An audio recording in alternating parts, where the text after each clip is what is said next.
All right, this is food for thought to all you critics out there.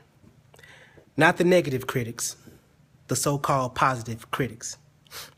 And I think we can all agree that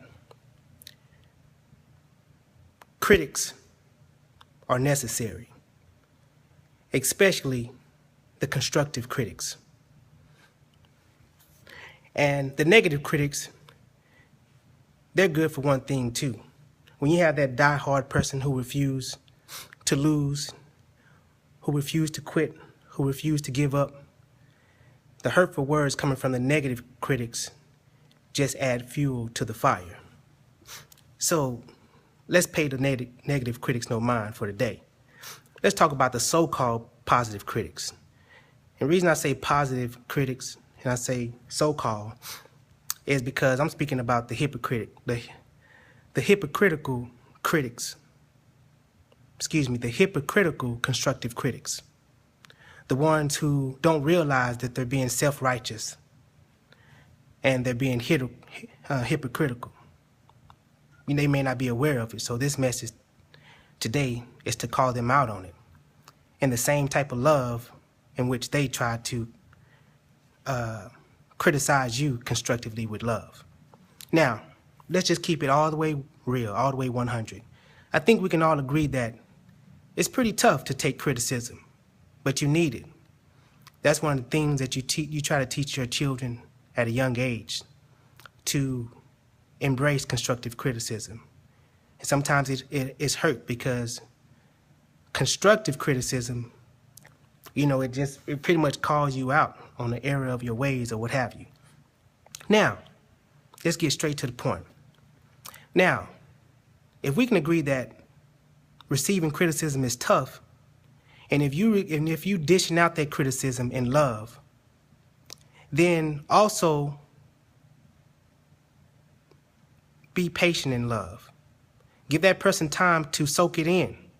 Don't get offended that they're not receiving your criticism right away. It hurts. Recently I was criticized, and in a perfect world, I was a perfect Christian. I would have been like, thank you very much, and take it to heart and keep moving. But it hurts. But you, so-called constructive critics, you want to get teed off at the person for not receiving you right away, right? So now you're offended that they were offended. Now the hypocritical thing is, when that person get over themselves, hypothetically speaking, in my particular situation, let's say it took me less than a day to get over the sting of the criticism. It took me less than a day to process it and say, you know what, this individual was right. So I got past my hurt and my offense in a short period of time and realized that the criticism was good for me. But because I didn't have the right attitude right away and receive this criticism right away, this person is giving me the cold shoulder. Now, if I was to call this person out, they would deny it all day. And that's how it is. But it's just like a marriage. If you married to a woman, you know that woman, you've been together with that woman for years, so you know when something's wrong, and they know when something's wrong. That childish stuff. See, we're all big kids at heart. We're just forced to grow up. And we still have those child tendencies, being immature, having those immature tendencies. We all have it. In a relationship, when you're upset with your spouse, you give them the quiet treatment, or they put you in a doghouse, and then they come home all silent, going about their normal routine, halfway paying you no mind, speaking, but it's like they just going through the motions. Then you say, "Hey, baby, you all right?" Yeah, I'm fine. But you know better. So in the same case of this particular individual, or individuals, but I'm gonna say individual, I'm not gonna dare go and call them out, because that's not the purpose to put somebody on blast, but it's the purpose of hopefully the next time any of you critics out there want to criticize somebody, understand that, hey, that you love that person enough to criticize them, but just pray that they can receive it and be patient, because you're counterproductive when you offer up your criticism in love and it's not digested right away and then you get offended. That's crazy. And so actually I had an episode with this particular individual several times already before, and I always took the high road. You know, that's part of my character, and that's the part of my character that I never change is I'm hardwired to do that. You know, I always offer up apologies when I feel like I don't